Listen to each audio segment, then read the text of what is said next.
Okay, so I'm going to kick off. Welcome, everybody. Thank you for coming along to our Women in Tech special. And we have a little shout out for the women in technology. Woo! That was all right. So I'm not going to be one of those annoying people who's like, I didn't hear you. I didn't hear you. Let's have a shout out for women in technology. It works. It actually works. So those of you who don't know me, my name is Naomi.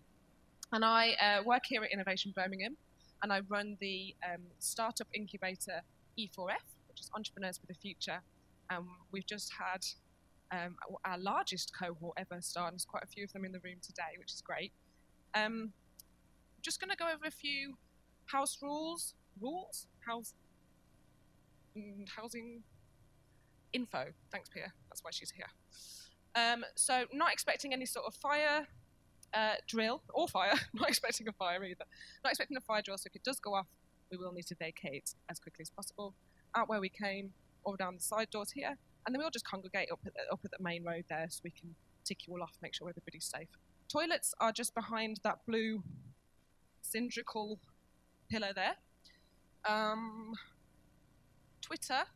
So we've got a live Twitter fall here, so you want to give yourself a shout out or take pictures and put them up there. You can also see, you'll be able to see the kind of the hashtags and the Twitter handles for the speakers.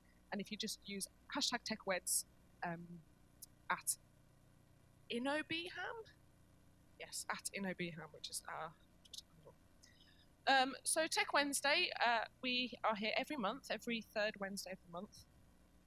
And it is for Birmingham's technological and entrepreneurial community, which is you. So thanks again for coming, and we hope that you're really going to enjoy this evening's talks. You will have all signed in, and you would have all made yourself a cute little name badge with stickers. Might seem a little bit primary school, but hey, that's fine. So basically, it's just to help with your networking. So if you are looking for a job, find the people who are hiring, the people with the orange stickers. If you're a developer or you're looking for a developer, look at the red stickers, so on and so forth. Anyone who's got a star, I'll have a shout out for anyone who's got a star. Oh, they're a bit shy. Make sure you talk to them. You would have not spoken to them before, so that's a start. And just to make them feel welcome as part of the community as well. I'm not going to go into too much detail about this because I know we've got a lot on the agenda this evening. But these are the kind of things that Innovation Birmingham does, how we can support the tech and entrepreneur community. Office suites, meetings and conference facilities, co-working opportunities, and we run a load of projects as well that you can come and talk to me about at the end if you're interested. If you are a tech startup and you're looking for help and support, come and have a chat and I can take you through those. I just want to tell you about this event that's happening next week. We've got Brightest Bulb coming in and doing a 2-day video mobile course. It's CPD accredited, and it's for tech SMEs. It's basically a 2-day course where you will be able to learn how to use your mobile phone to create professional standard videos. By the end of the course, you will have created your first video. This is a £700 per person course that you would normally have to pay, but thanks to E4F and the funding that we receive, they're coming in and they're going to do it and they're going to give it to you for free. We've got limited spaces available, but we still do have spaces available. It will need to be available the whole day, 9 to 5, next Thursday and next Friday here in Innovation Birmingham. If you would like to learn more, I can't guarantee places to everybody. It will be first come, first served, that kind of thing. Again, speak to me or leave your business card on the registration table before you leave, and I'll get in touch with you tomorrow. Like I say, it's for people. You have to have a company, so it has to be a registered company. You have to be classed as an SME in order to qualify to be on the course. And that's it. That's it from me. So I'm going to hand over to our first speaker, Kari. Kari's on the E4F program, youngest ever to be on the E4F program at 15 years old. And she is the next, what did Gerard say before? The future world leader in AI. That's what we're going to call you because we really believe that that's going to happen. She has finished her studies pretty much already because she's amazing, and now she's actually doing consultancy in AI and doing loads of other cool stuff. So she's going to come and talk to us first up. So big round of applause for Kari. Kari. Yeah. Kari. Hi everyone. Firstly, I'll do my slides.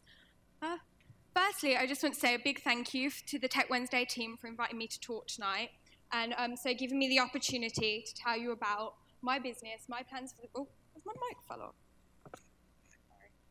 Sorry. Is that? Oh.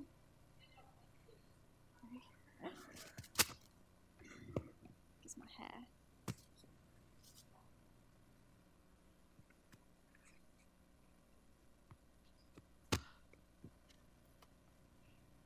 Oh, sorry.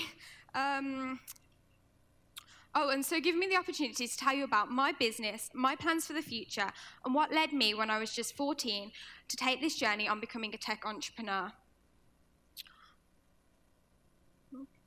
So what do I do? Well, on campus here at Innovation Birmingham and through the E4F program, I have my own artificial intelligence consultancy startup, through which I've had the great pleasure to work with and to be able to continue working with many companies and professionals, both on campus and off campus, advising, building and implementing AI solutions. Now, you might be asking, how does someone, now 15, have enough knowledge in AI to be able to start a business and make it a success? Plus, the usual elephant in the room, the question, what about school? Well, let me get the school question out of the way first, by cutting a long story short. I'm an accelerated learner. It was apparent at around the age of 12 to 13, I wasn't being stretched enough within a school environment. So, with careful consideration and my parents' support, I took the decision to leave school and teach myself. And with the newfound freedom, alongside normal school subjects, I started exploring new topics, with one of those topics being artificial intelligence. Now, truth be told, my interest into AI wasn't at first intentional. In fact, my interest was sparked at the age of 13 through a chance viewing of a BBC Click episode covering the Lawler Chatbot Prize, for which the Lawler Prize, for those who don't know, is an annual AI competition that awards prizes to computer programs considered by the judges to be the most human-like, judged on the standard Turing test. So, with the inspiration of what I've just watched, I felt the urge to learn more and have a go at creating my own AI. Now, I am embarrassed to say, at this point, especially as I grew up in a tech-based family, surrounded by computers, that I had a very basic understanding of programming. However, putting that aside, I got myself some programming language books, and with the support of the internet, I set about creating my first AI. And to my surprise, and I must add my family's surprise, a week later, someone who had previously had no interest in computers or programming had programmed their very first chatbot, which additionally, through some added hacks, had full speech-to-text and text-to-speech capability. So in effect, it wasn't just a text chatbot. I had made myself my own virtual assistant, like Amazon's Alexa or Apple's Siri, which I called Infinity. So moving forward a couple of months, and after some positive publicity regarding Infinity, and a very unexpected shout-out via press release from Google, I found myself here on the Innovation Birmingham campus, having a meeting with the rather awesome Head of Business Development, Cliff Dennett, which led me to be offered a place, starting last September on the Entrepreneurs for the Future programme. Upon starting the programme, and with myself admittedly not knowing much about the business or startup world, I was thrust straight into a 3-day event-filled induction that was arranged by the brilliant E4F programme managers, Naomi and Abdul, for which I will always remember one of my very first seminars I attended. It was on startup finance, hosted by one of the programme mentors, Andy Honus. What struck in my mind most was how enthusiastic and animated he was talking about seed funding, Series A, B and C rounds. His passion showed, and this inspired me to learn more. So, on this journey I went. With the mentorship from my brilliant assigned programme mentor, John Cook, I changed and refined my business model from chatbot technology to AI consultancy. And at the same time, continued to refine my skills and knowledge in computer science, data science and AI through taking online Harvard University and MIT courses in computer science, a linear algebra course and a machine learning course from Stanford University. Additionally, I asked questions, I practiced, I built models, and read as many research papers as I could find, again with the support of another amazing mentor, data scientist, CEO, and co-founder of Deep Science Limited, Dar Winters. So, with my knowledge and understanding of AI growing, and my business acumen developing, John, my program mentor, helped me again by reaching out to some of his contacts. He put me into contact with people and businesses who he knew were looking to integrate AI into their projects, plus other knowledgeable people and businesses who were already using AI that I could just talk to gain valuable insight and advice. These meetings led to work opportunities and more recommendations, and so the cycle began with building a client base and a portfolio of work. Now, as most of these projects are still ongoing and due to non-disclosure agreements, I can't really tell you much about them, other than to say the project scopes have been quite varied, from data analysis and prediction, chatbots and virtual assistants, to object detection in images. However, one example is my work with the very outgoing Chris Woods, owner of the CyberQ Group. Now, as a company that was already using machine learning extensively, he reached out regarding an exciting new concept and project they were planning. So after a series of meetings, a few demos, a change in direction, he was so impressed with me, I was appointed a research and development role within the team, and this is where the virtual CISO AI assistant concept was born, with the project's main focus being monitoring and conveying system threat analysis.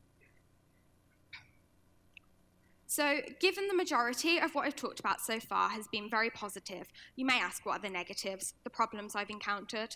And to be fair, I haven't had that many. But one issue that keeps coming up is my age.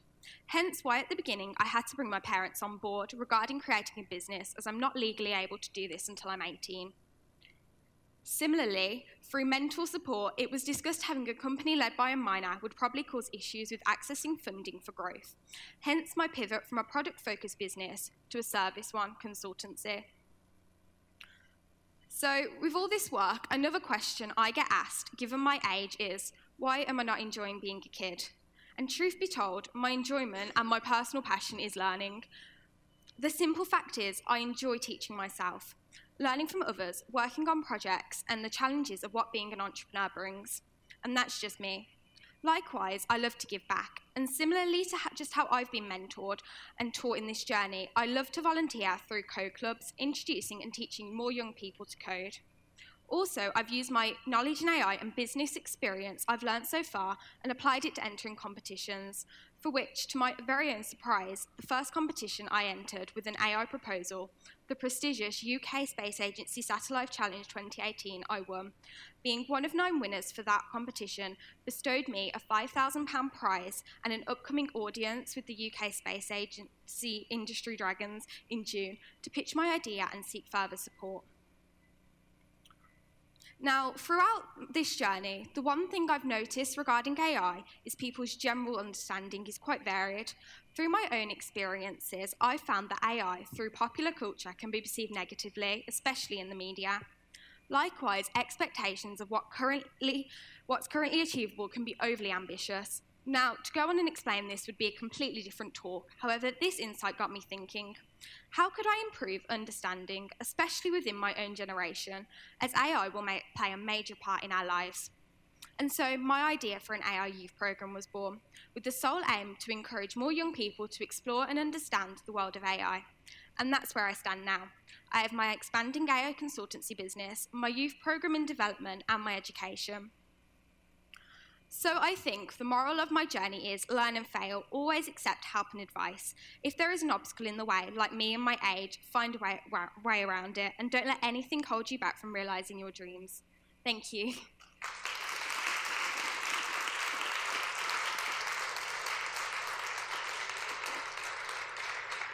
Wow. Wow. That's the first time I think I've heard your full stories. That's absolutely amazing. Are you okay to do some Q&A? Yeah. You got any questions for Kari at all? Don't be intimidated by her, guys. You got questions? She's the guy you want to ask. Oh, Darryl.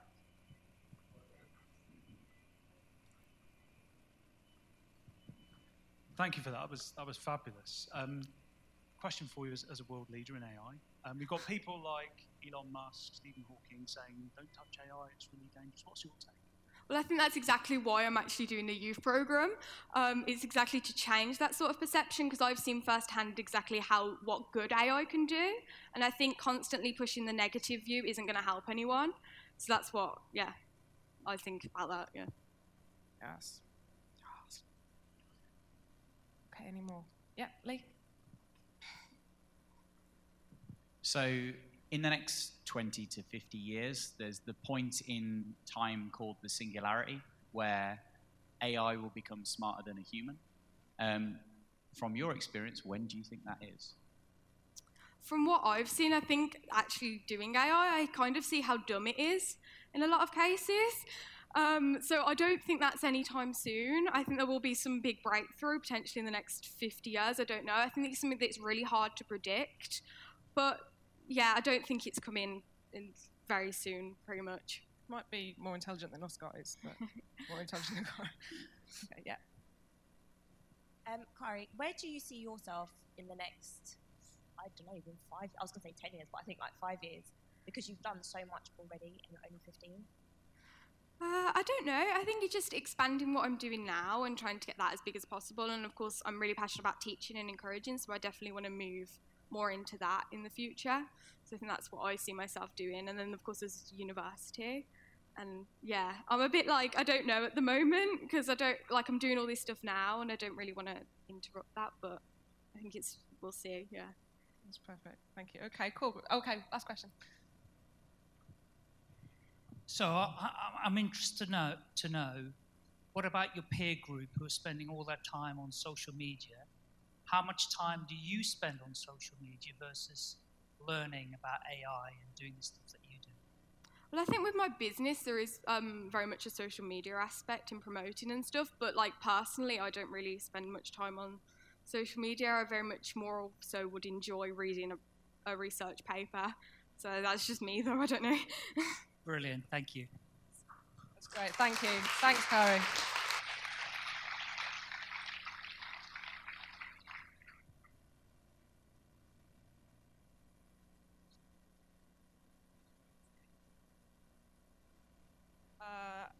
Cool. Well, so next up, we've got Lauren, who's going to talk to us briefly about her career and how she got into what she's doing, and she's now working with Silicon Valley Bank. So, round of applause for Lauren, please.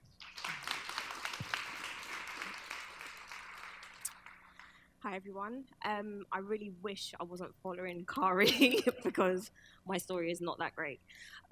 So I guess I've been working in banking for the last 14 years. I've done various different roles within high street banks, and now I'm at Silicon Valley Bank. So Silicon Valley Bank is a completely different bank that you would find on any high street. So I don't know if anyone in the room knows about Silicon. Raise your hands. Yeah. Oh, yeah. A few of the people that were there earlier with me. So it's basically Silicon Valley Bank is a bank for fast growth tech businesses. We look after early stage companies, so companies that are seed round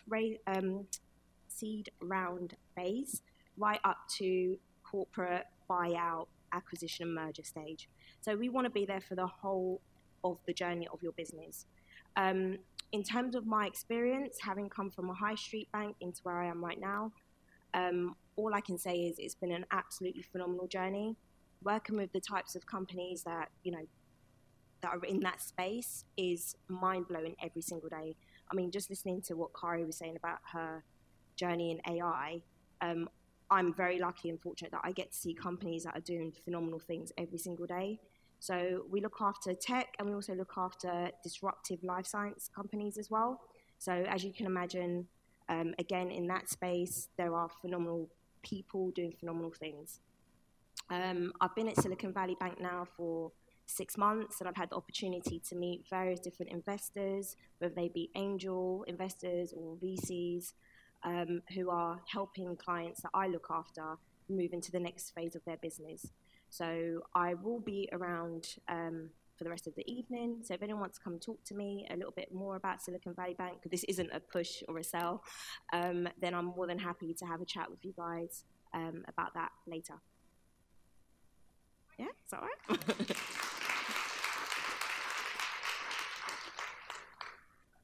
quick questions for Lauren, either about her or about Silicon Valley Bank.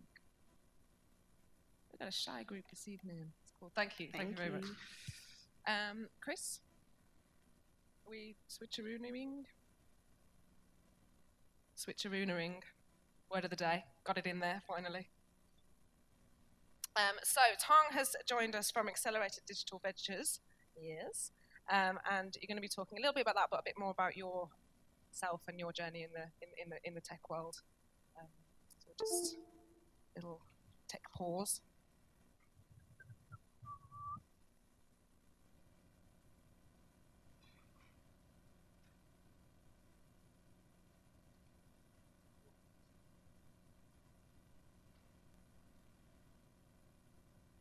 Okay, guys, we just have a nice round of applause to welcome.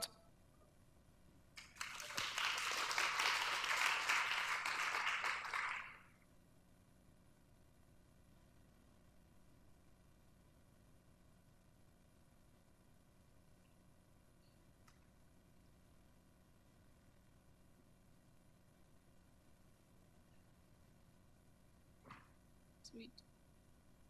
Can you guys hear me? Pretty loud. Well, thank you so much for all being here, especially for Innovation Birmingham to host this tonight. I'm always very nervous speaking in front of a lot of people, so bear with me. So today my topic is lessons learned from being an entrepreneur and then now a venture capitalist. A bit of myself. Lovely to have your face blow up so big on the screen. So I'm originally Chinese from Beijing. I came to the UK when I was 16 studying A-levels. And then I went to Imperial College to study computer science and electronic engineering.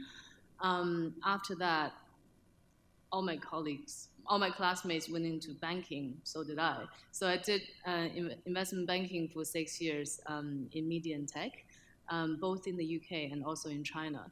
And at that point, I really wanted to, first of all, experience a bit working in China and also doing something more operational and more hands-on tech related. So I moved to China and then started a data analytic company with my co-founder for 2 years. And afterwards, I kind of missed Europe again. So I decided to leave my startup and come back to Europe and then started doing early stage investment. Currently with Accelerated Digital Ventures. I'll tell you a bit more about that. So we're a £150 million venture capital firm backed by British Business Bank, Legal and General, and Woodford Investment. We focus on seed to Series A stage companies and global entrepreneurs with global ambition and also really want to take the company for the long term. We're not in for the 3-5 year time return, but we want to be with the entrepreneur for 10-year time. And we look for generation defining digital tech businesses within the UK. And personally, I also look after the Midlands as well. That's why I'm here every week. So if any of you are raising money, feel free to come talk to me. So I want to start with a bit of background of what I did when I was an entrepreneur. So we basically built a market intelligent data analytic company. And how do we do that? First of all, we crawl data from 8 different e-commerce websites in China. You might know that because developing country like China skipped a whole sort of tech generation phase altogether, a lot of people are really just shopping directly online. Like offline retail is really declining. So there are a lot of data on e-commerce website that you can gather. For example, price and products and consumer comments. So that's what we're gathering. And then we filter, extract, and load them and doing analysis on them as well. And we also did data visualization for corporate clients. So the people who are using us are major brands such as Qingdao beer, which you might have heard of, and some other Chinese brand companies. We had investment from a strategic investor which is an innovative consulting company. I'll talk a bit about that later. So how did it all started? So my co-founder, Richard, is a big fan of Nick Silver. Some of you might know him. He's an American statistician and also a blogger. So he's sort of similar to Brad Pitt in the film Moneyball, if you remember. You should use stats for analyzing sports games and other industries. So the idea for us was that there are too much data. People don't know how to use it. This is in end of 2012, by the way. So we thought we'll create this amazing software that would just analyze everything and visualize for us. So we went to market to test the idea. We talked to pharmaceutical companies. We talked to parts trading platforms, and we talked to marketing agencies. Turned out that we learned a lot of interesting insights, but turned out that it was too early in terms of market timing for some of the industries because they didn't see this as a revenue generating need. So we ended up focusing on doing focusing on marketing and market intelligence. Also because we then met our first investor, who's the consulting company, and they really were excited. They thought e-commerce was the future for shopping, and they thought our software would be able to provide a lot of insights. So we started focusing on one vertical, but we always had the idea that this platform can be used for different verticals. So we built the architecture later to be able to accommodate different verticals. Why am I talking about this journey? Because from a VC point of view, we raised from a strategic investor at the point, but if you were to raise from VC, so for example, from ADV, one of the things we really are looking for is you're focusing on a big market. So when I say big market, I'm talking about $1 billion. Why is that? Because if we talk about VC economy, this is a quote from someone from A16Z. Some of you might have seen this slide when I've given other talks. Basically, they're a very famous VC in the States, and they're saying every year they look at 3,000 startups, and they end up investing in 15. And out of the 15, at least 10 will fold. Three or four will prosper. Here we're talking about not really become a unicorn, but really, survive and become $20 million maybe.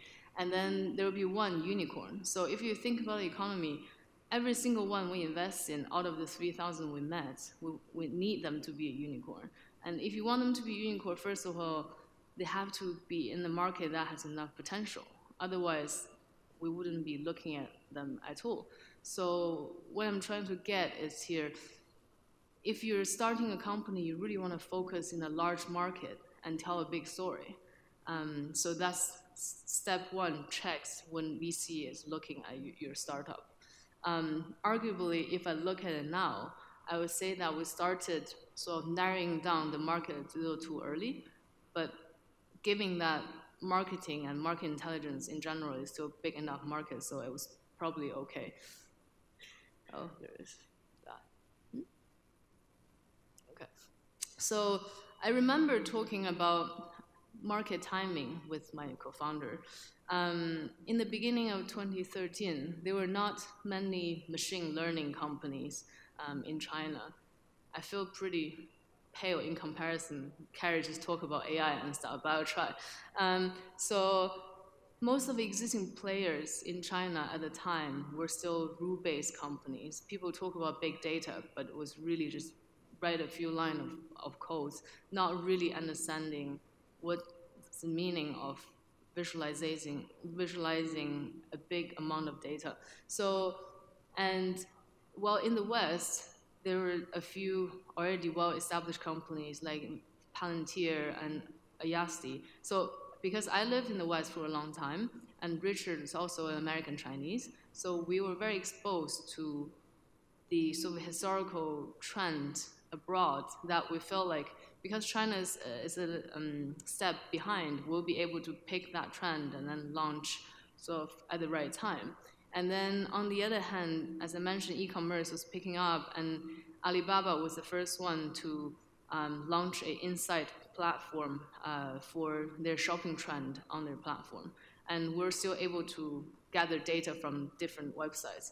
So working with our investor, we actually gained clients quite quickly, because all the clients were saying, oh, I heard about this data things, big data, but I haven't seen any sort of automated software come to approach us, so let's try, work together.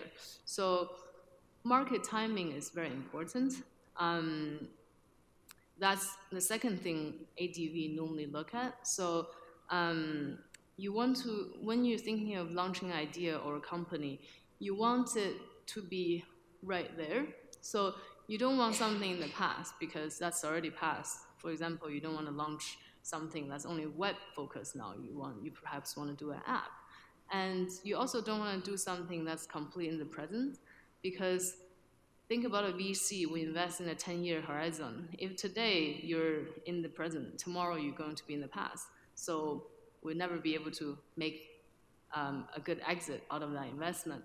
And if you're too far ahead in the future, that's probably normally called deep tech. You need many years of R&D money to put into your company until you can commercialize. So most of the companies, VCs, are not very comfortable with that.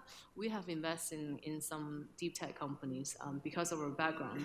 So still not too far ahead in the future, because no consumers will adapt it. So we talk about opportunity and timing. And last thing I want to touch upon is the hiring a good team.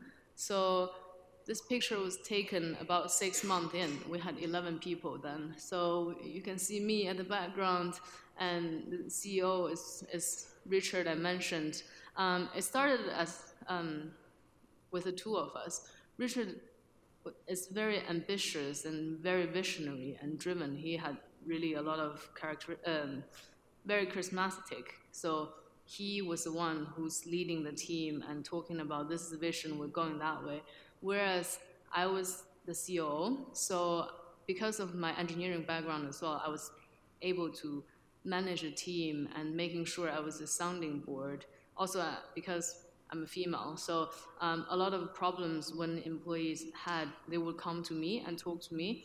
I thought it was a good complementary skills we had, and also I think the gender difference had a good is a good factor as well. And we really wanted to find a very strong CTO, because what we're doing was quite technical at the time. I mean, these days, it's not really anymore 5 years later. But 5 years ago, it was hard to find good technical people, especially in China. A lot of talents were still going to work for big corporates, because it's more stable, you get income. Not until probably, I'll say 2 years ago. Now everyone just want to be in a startup, and I can talk about China for a separate topic. And there are a lot of money and not many ideas, so you actually get a lot of money chasing 1 or 2 startups. Anyways, so what we did was, we knew that we're going to program this in Python to find the best engineer in the community who are open-minded, who are open to Western ideas. We thought that we'd go on one of the biggest Python forum locally, so that we could find someone who was very active on the forum, which means that they like to learn, they're curious, they're open-minded, they also like to give back. So we located Jing Chao, who's the CTO, and we actually approached him directly. So don't be afraid to just approach the person you want to hire. Perhaps in our case, actually, he was in between jobs. He was looking for new opportunities, so we got lucky. So he actually joined us on board. And because of his influence in the Python community, where there's about 2,000 programs overall in Shanghai, he was able to bring a few more people on board, just because people heard of him, people knew he would join our company. So it was like really positive influence. And another thing was that my focus was on culture from very early on, because I think it's really important. We wanted to have very open, very diverse culture. So as you see, we not only have Chinese, there's an Israeli guy, there's another American guy who's not at that dinner. Because what we're doing is quite advanced at the time, so we wanted to have people who look at what the West are doing and who are able to read literature, programming literature and other information from all over the world, so that we can have all the information possible to develop what we're developing. And also, I always encourage a good debate, because people from different culture. But on the other hand, everyone's open-minded, so it was never became an argument or anything. So from VC side now, I think team is always, you probably all heard of this, is major focus we're looking at, because running a startup is difficult. You want the founder to be determined, you want them to be visionary, and so that they can lead a large group of people. And also, when I say visionary, one of the first questions when companies come to the investment committee is, what is your 10-year goal? Where do you want to take your company in 10-year time? If you know that, you'll be able to get there. Otherwise, it's hard to get there. So what else? So we also like to work with founders who are receptive of other suggestions and advice, because it's going to be a long journey working with them for the next 5-10 year time. It's a bit like a marriage, right? So you want someone who you can bounce ideas back and forth with, so that and I think because from our point of view, we're looking from outside, sometimes we see things they don't see. So basically, humility is very important as well. Let's see. So one other interesting lesson I learned was hire fast and fire fast within the sort of team thinking, because first of all, we know that once we had investment, one of the important things with high correlation of success is that if you have the money, you need to hire the most extraordinary people possible and then run as fast as you can.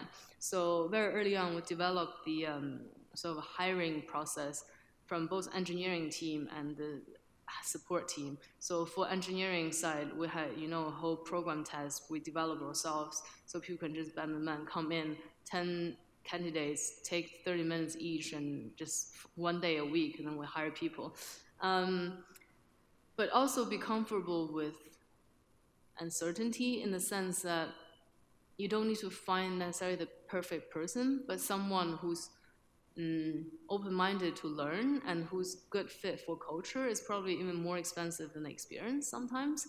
So what I mean is 70% right in terms of hiring is good enough. So we had one case where the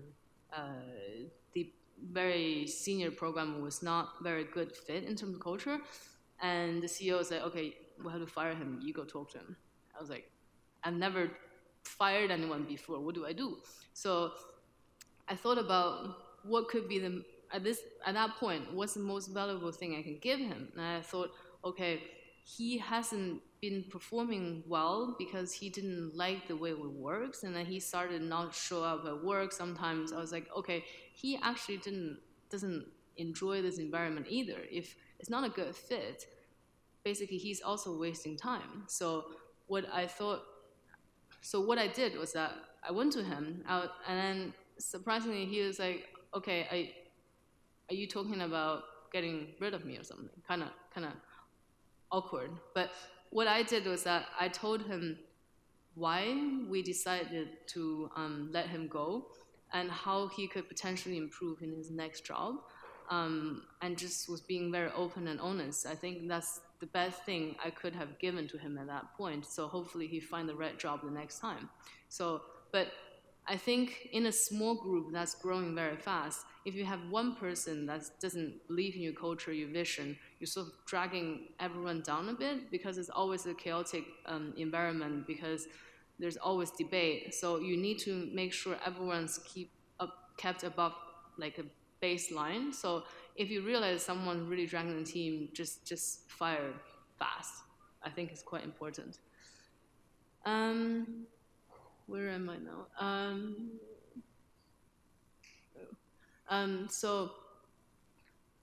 Next one is finding investor who can think big. So basically, So our investor, the Meigao, which is a consulting firm, I really enjoyed working with them. They invested in us in total $2 million. And the CEO really understood the market pain point and thought that this is something we'll be able to contribute to his industry. Because he was so supportive, we were able to take our mind off fundraising and was able to, just focus on getting the work done. I think same for advice for the entrepreneurs. Like you want to find VCs that can support you for the long term. That'll be able to do full-on investment as well. And if you keep raising money with short time horizon, and you always need to prove traction, then it's quite distractive. So I think finding the right investor that fits your vision and who can listen to your big story and then put a big ticket is very valuable. We probably see that more in the States, whereas in Europe in general, people are more risk conservative. So sometimes not easy, but it's just something to have in mind. So one problem we had with strategic investor was that from very early on, the pros was that they were able to introduce to us a lot of clients, but the con was that because we were under a consulting firm, all the brands thought we were part of the company, so we're not able to raise money from other investors after that. And because we were given $2 million, we in turn gave back, we sold about 50% of the company. At that point, it became quite difficult for institutional investor to invest in. So we basically had a very steady cash flow at some point, but very hard to grow much bigger that we wanted. So basically the takeaway is that raise from the right type of investors. I think I'm running out of time, right? Or doesn't matter? Okay, yeah. So I'm just gonna go faster. So basically, if you're looking for money from angels, you want to think about if they're smart money or not. If you can raise money from someone in your industry, better, because they prove your traction that you're able to get approval from someone who's experienced. And then VCs is basically align on vision if they think long term, if they think like you. Last one is on cap table. So as I mentioned, from quite early on, we sold quite a large percentage of our capital to one single investor, which was a really bad idea, because you want to think about in the long term, in the next 5 years, you're going to do, say, seed, Series A, Series B, how much money you want to raise, and then how much percentage you want to give away each time, and then also what type of investor you want to raise. You want to have that roadmap in your mind, so that you be able to approach the right investor at the right time. So not like caught offhand afterwards, realize that it sort of stop you from growing. So basically, what are the lessons learned? So focus on a big and scalable opportunity with good market timing. Something you should think about before you start a company. And once you start it, find right investors who hopefully can listen to your big vision, big story, not just focus on single traction, and will be able to support you also along the way. And the last one is build a good team and attract extraordinary talent. Hopefully that was helpful. Happy to answer any questions or come to me after. Yeah.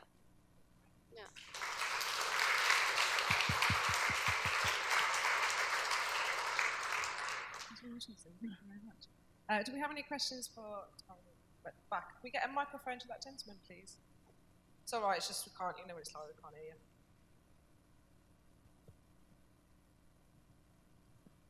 So you spoke a lot about sort of the venture capital market and how capital flows from these rich middle-aged investors into startup companies, and how that incentivizes the nature of the startup companies that are created.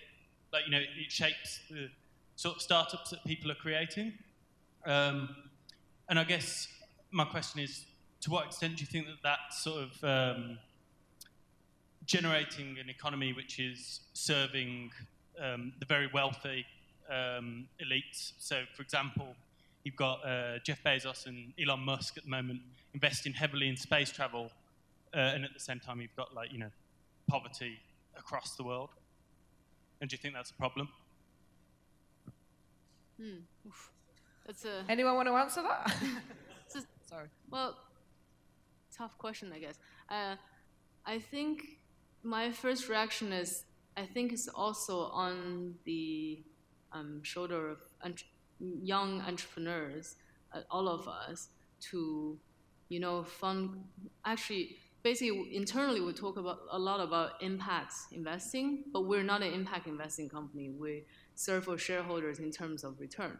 But if we can invest in companies that makes positive social impacts alongside of making profit, that's better. So we really encourage that. And also, we think that if you can combine making impacts into your revenue model, then you will grow the company and in turn make bigger impacts instead of giving money away. So if you have that in mind when you fund a company, hopefully you will not just invest in space travel, work on space travel, but you will perhaps start a company that helps the poor as well. So for example, we invest in a company called WeFarm. So it's like a text platform in Africa. So basically, it's a platform where if a farmer has a question on the sort of crop, the disease they have, they can test to the platform, and someone has knowledge within that country can answer. And they have don't quote me, but I think they have hundreds of thousands, if not millions of users now. Obviously, how to monetize that is the next question, but that's really a business that making impacts, but at the same time, I would say quite successful so far. So I wouldn't say it's only rich people investing in startups that's enabled their richer lifestyle. It's also responsibility of us to think of the right company to invest in, and the entrepreneurs to think of, what kind of company you want to start. Hopefully that. Cool, thanks.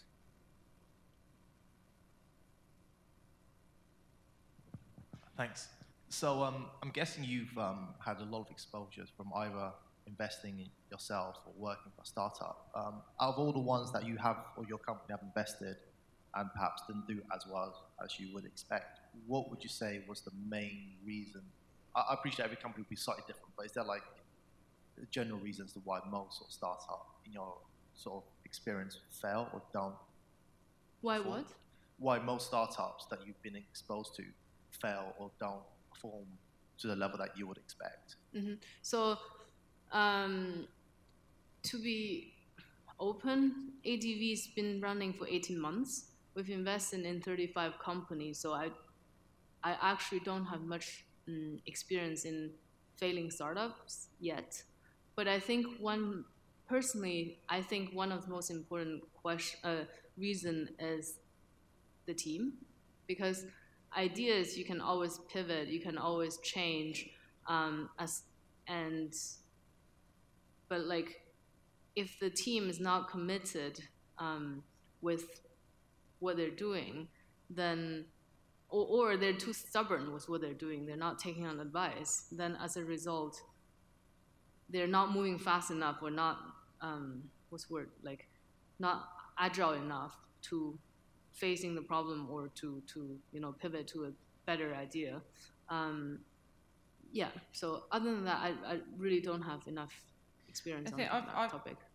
I'm not going to pretend to be an expert in this, but I've heard a lot of talks, obviously with helping other companies, and that question comes up quite a lot, and you're spot on. Every single person that gets asked that question says, it's your founding team, and if that isn't right, or it's right for a bit, and then if that fails, the business fails. So I think, yeah, exactly. And running a startup is hard, right? Like people always say, oh, I want to run my own startup, so I don't need to work for anyone else. But really, you think you're basically staying 24/7 thinking about your company. It's not any easier. And most of the talented entrepreneurs, they have other options as well, right? They could take a much better paid job, much stable life if they wish to. So when you have so many different exit possibilities, to stick with what you're doing, it's just very difficult. Yeah. Yeah, just last question then. Throw me under the bus. So my question is around, because you mentioned that in your team, it was quite a diverse team. Yep. And there's a lot of talk at the moment about diversity, etc. And obviously we're at a Women in Tech event tonight. Yeah. So it's quite prevalent. Do you think that businesses or funds are more successful when it's a more diverse team? Yeah. Basically. Yeah. So we also had this debate the other day at our offsite. Basically, as you saw earlier, I was in computer science. Even before, I was in a mathematical class, and banking and now VC is all like very male dominated. And I learned a lot from my male counterparts. Basically, apparently there are stats saying, female founders getting better returns or like diverse team getting better returns. I think it's also depends on how you define a diverse team. Is it just gender? Is it just color? Is it a bit of everything? I think number one when you're hiring is about the person itself. No matter, like we don't want to do, what do you call it, positive,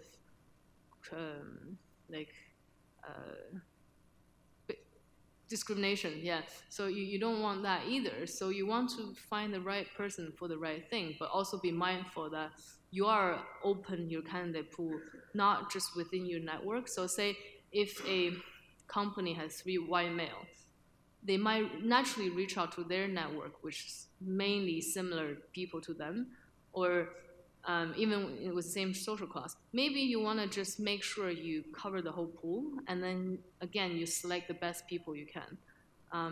I don't think it should be like quota. You have to have X female, X people from different countries or any of that. I don't think it's very healthy. But be mindful.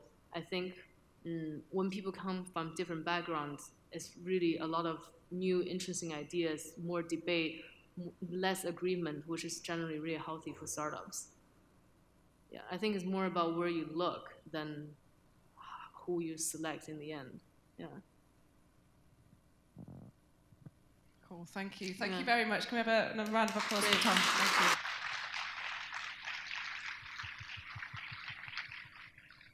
Now, I'm going to keep you just a couple seconds longer. I can smell that pizza coming over. Going to just bring Pia up because next month she knows a little bit more about it than I do. So it'll be the 3rd Wednesday of June, and it's going to be... So next month we've got something a little bit different. I don't know if any of you have heard of Digital Leaders Week. It's a national campaign that happens obviously around the country. And it's all about celebrating people who have actually changed and transformed the culture around digital within their region. So we're going to have a couple of thought leadership pieces. Can't confirm who they all are yet because I'm still waiting for someone to email me back. No pressure. But we're going to have 2 guys talk about how they've really tackled challenges that they think Birmingham and the region are facing within the digital sector and what they've done to input and change the culture. And I think it should be a really good challenge and hopefully inspire quite a few of us to really jump on board and see what we can do to put Birmingham on the map as a serious digital location. So be there, please. And that's all, folks. So thanks, and see you next month, if not before. Enjoy the pizza.